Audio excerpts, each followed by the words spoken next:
Construite au 8e siècle, l'abbaye Saint-Va d'Arras a une histoire mouvementée. Complètement détruite au 18e siècle, elle a été reconstruite dans un style classique typique.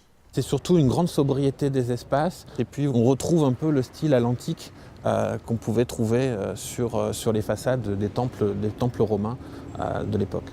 Et peu de temps après sa reconstruction, l'abbaye va trouver un nouvel usage. Au milieu du 19e siècle, on a besoin d'un espace pour mettre le musée des Beaux-Arts et donc comme l'abbaye abrite déjà la bibliothèque municipale, on vient y adjoindre le musée des Beaux-Arts et les collections du musée des Beaux-Arts. Les œuvres vont donc très vite investir ce nouveau bâtiment monumental. Il y a à peu près 30 000 mètres carrés d'espace. C'est un bâtiment qui est construit selon un plan en 3 cours, la cour d'honneur, la cour du puits et le grand cloître.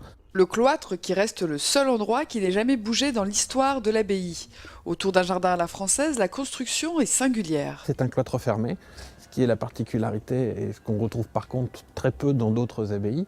C'est-à-dire que toutes les fenêtres qui donnent sur la galerie sont des fenêtres vitrées qui permettaient aux moines à l'époque d'être quand même dans un espace un peu plus chaud. Et après le départ des moines au 19e siècle, l'abbaye a dû une nouvelle fois être sauvée. La cathédrale et l'abbaye ont été quasiment détruites pendant la Première Guerre mondiale, reconstruites à l'identique, mais avec une technique nouvelle qui est la technique du béton armé.